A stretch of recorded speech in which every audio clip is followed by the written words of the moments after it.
George Kilpatrick, Inspiration for the Nation, celebrating people we feel good about. We have Jennifer Braxton here. She is the mother of Terron Evans Jr., who died in Potsdam, New York. And she does not, they say something happened. They say he committed suicide. She doesn't think so. And so let's help her to get to the truth, because that seems to have been a difficult thing for her. So Jennifer, first of all, our condolences to your loss, and Thank you. please share with us how we got here. Okay. Hi, Jennifer Baxtron here. So I moved to Potsdam, New York about 9 years ago. When I first got there, I noticed signs, yard signs and posters all over the North Country, reading Justice for Garrett Phillips. So I tried to ask community members about, what happened to Garrett. It was obvious that people were afraid to even mention Garrett's name. So I pretty much had to educate myself on that case. Garrett was a young boy who was murdered October 24th, 2011 in his home in Potsdam, New York. There were two supposed suspects. One was a Black man named Nick Hillary. That was the coach, right? Yes. Yes, yes. And the other was Deputy Sheriff John Jones. Both of these people were Garrett's mother's ex-boyfriend. Now, Mr. Hillary was pretty much modern day lynched.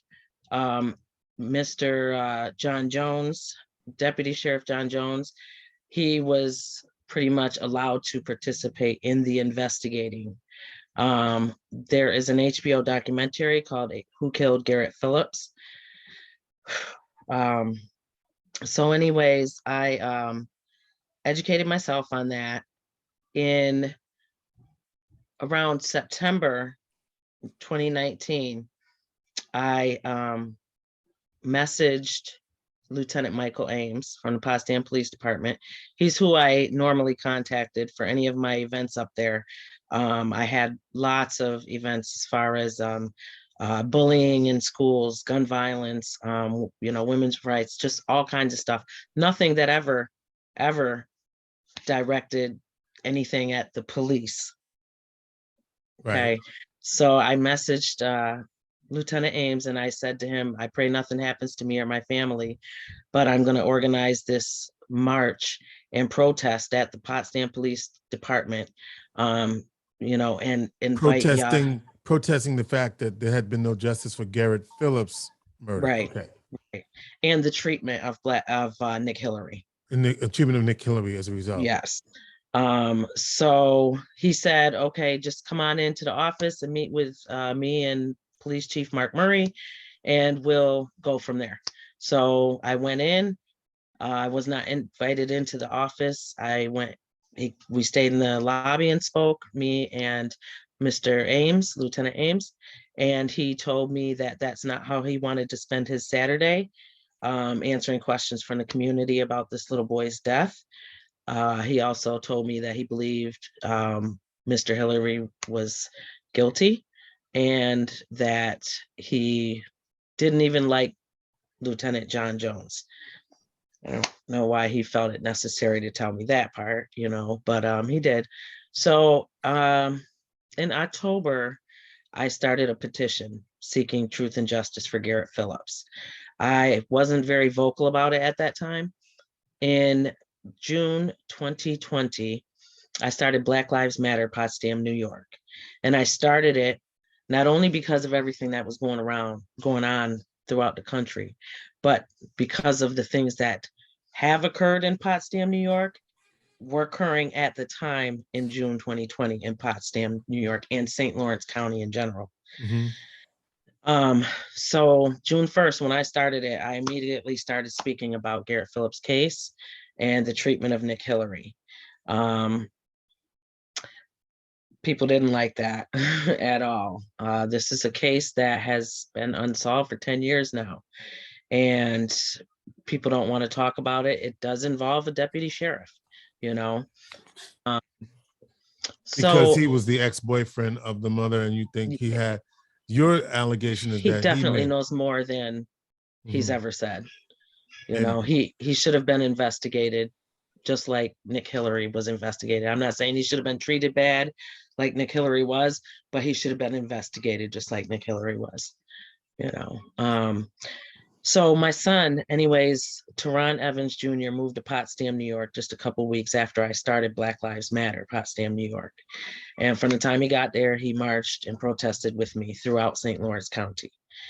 In August 2020, I had a press conference outside the building of the district attorney, St. Lawrence County District Attorney, Gary Pasqua, requesting him to turn the unsolved murder case of Garrett over to the Attorney General. Prior to that, I had already emailed him and hadn't heard anything back from him.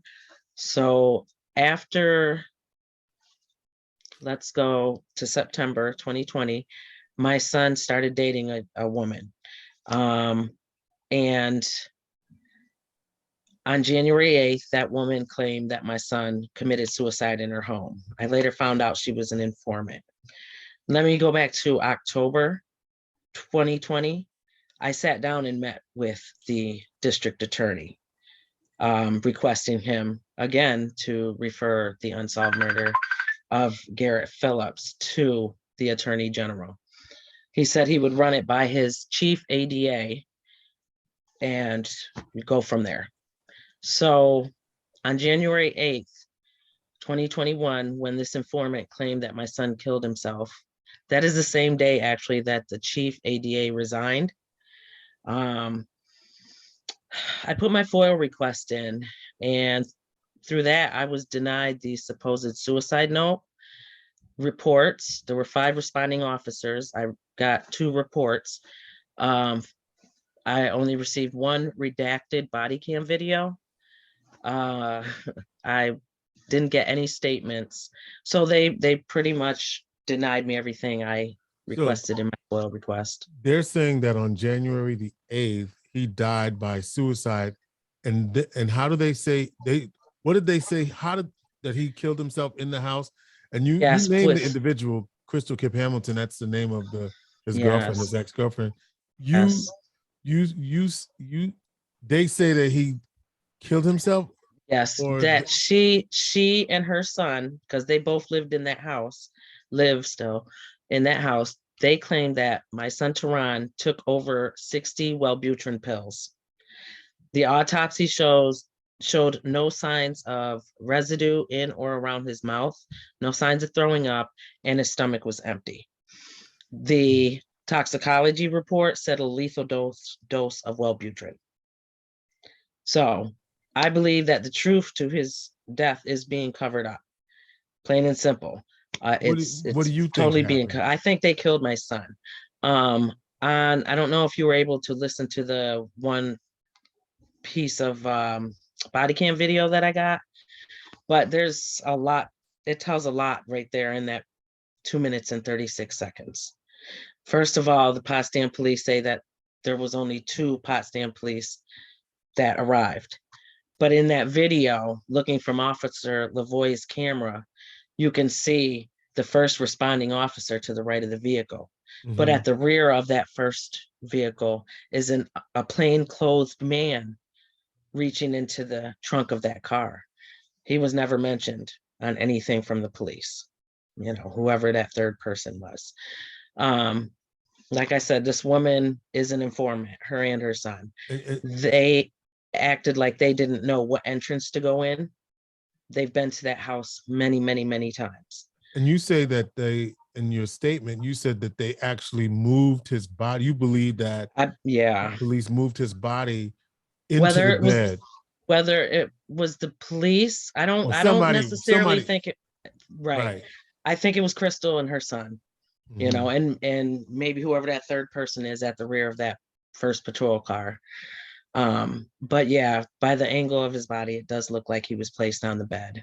You've been trying to get this to be further investigated. What has been happening at your request? And I know that you even as of you've written to the governor, you've written to the attorney general. What is the response that you've been getting to get to the bottom of this about the death of your son? So I actually went and protested in Albany right after Tehran's death. And about a week later, after I returned back to Potsdam, two men did come from the Attorney General's office, and they work specifically with cops that kill. And I was told that if there was no video, audio, or witnesses, that they couldn't do anything about it. So who normally records something like that? You know what I mean? And being that this woman's relationship with the police, people are scared of her, are scared to speak up against her. I've gotten a lot of people who have inboxed me messages and stuff and begged me not to, please don't let anybody know that I said this, and this and that. So people are just all around scared, in that community to mess with or speak up against the police at all, or their informants. On that video, though, there was, I tried to, from the moment they came and told me my son died, I tried to go over so many different scenarios, and it was not to point the finger at the police at first.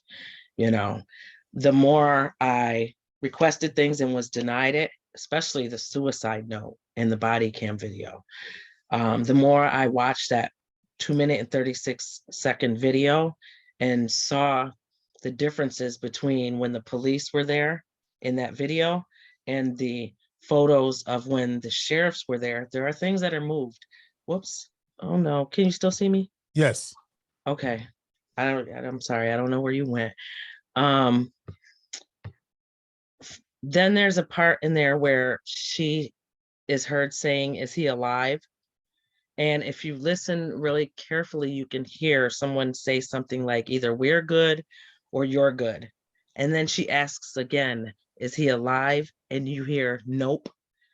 That is the point that really struck me. Like, that sounds like there was a conspiracy here to kill my son. And I believe that he was killed to silence me, not only from the Black Lives Matter movement in the North Country, but especially to silence me from continuing to seek justice for Garrett Phillips and Nick Hillary. How are you doing? I'm hanging in there.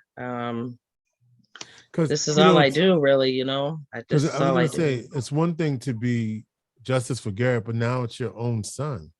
Right. Right. And I feel like I'm getting nowhere, Garrett's case was so well known throughout the state and country, that a lot of people just don't want to deal with it. Lawyers, investigators.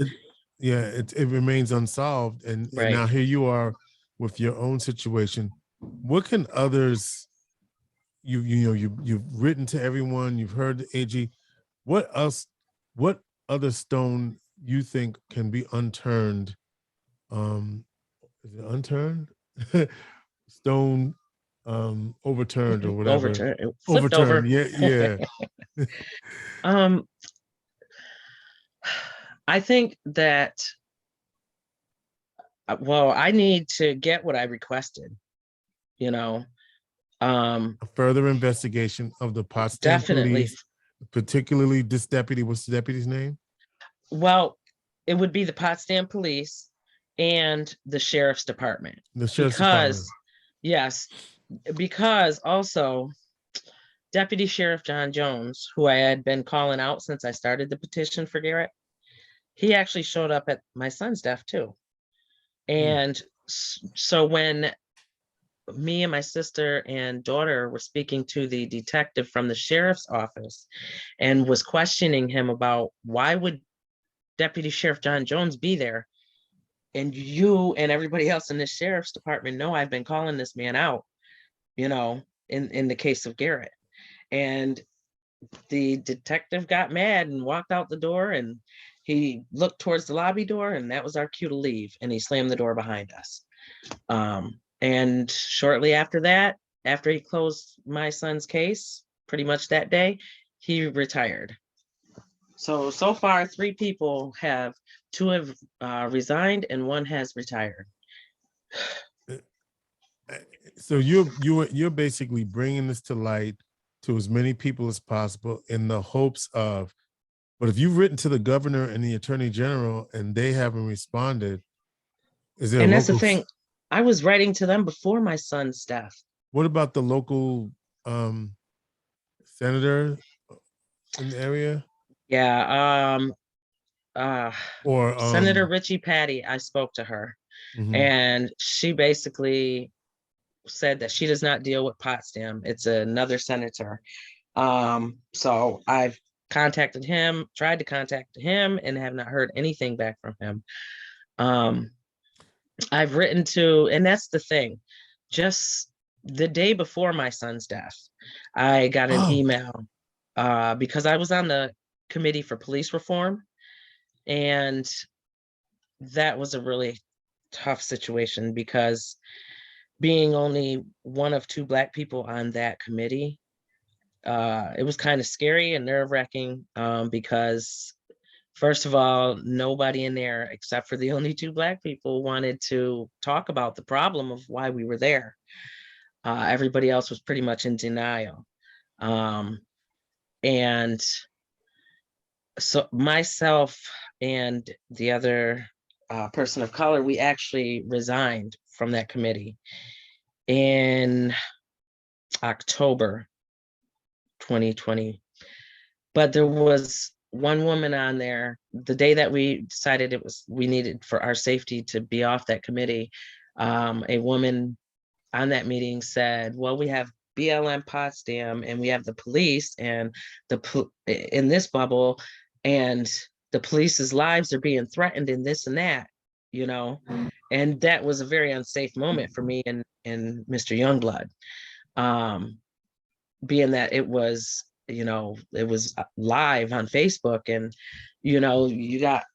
we're in a community where it's over 95% white, and many of those people are very racist. And for them to hear something like that is gonna sound off their alarm, And so we felt that it was best after, I told them BLM Potsdam has nothing to do with threatening anybody, let alone any law enforcement. We're trying to work together with them. So we resigned that day, mm. and you know, less than 2 months later, my son is dead. So I'm just hoping for an investigation, a complete and honest investigation of my son's death. I am hoping for accountability and justice. And I'm hoping that it will be a domino effect, and my son's justice may get Garrett's justice also.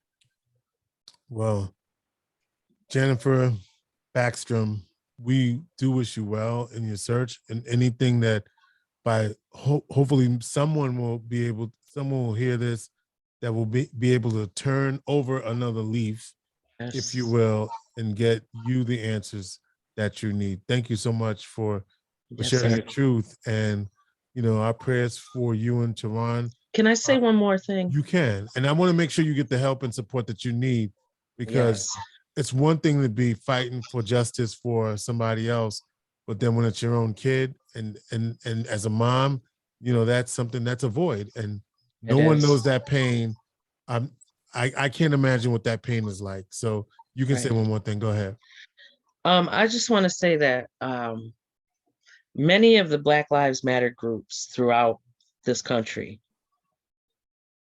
started their own groups, such as like I did, in our own little communities because of the issues, that are happening there. And we are not affiliated with the main Black Lives Matter organization. So I feel like, and honestly, until after this happened to my son, I didn't know that there were so many other Black Lives Matter advocates whose sons and daughters have been killed. Really? Yes. And we have no help. And we have a lot of people saying things to us like, well, why don't you ask Black Lives Matter? And they mentioned the three women who started it all, and it's like, I've reached out to them, and I'm sure many others have, we don't get a response. We are not affiliated with them. We've asked for their support and we have not gotten it. And that's Well, so not fair. You know what I'm saying? here's To what I'll us. say. If anybody who's under the sound of my voice, if they can provide any support to Jennifer and the community at Potsdam, please contact her and let her know that you stand with her and that you can help get what she's looking for, which is what she believes is the truth behind her son Tehran's death. Could you possibly pass on my email just in case anybody can get in touch would like to get in touch with me? Sure. What you want to give it? It's JM as in mouse, B as in boy, the word loves, LOVES, me at AOL.com. JMB loves me at AOL.com. Yes, sir. JMB loves me at AOL.com. Yes. All right. Anyone, please. I'm gonna reach what I'm gonna do is I have a friend who I'm going to ask her how to proceed here because of the work that she does. And hopefully somebody under the sound of my voice can get you the support and the help that you need. Okay. They can also go on my Facebook page and find me at Jen Thomas Bidwell. And like everything's there. They'll see and hear everything to get more information. Jen, whatever we can do to spread the word is what we'll do. Thank you, sir. All right. Jen Baxtron, thank you so much. Prayers for you on the loss of Tehran and that you will get the justice that you're seeking. Thank you, sir. Inspiration for the nation.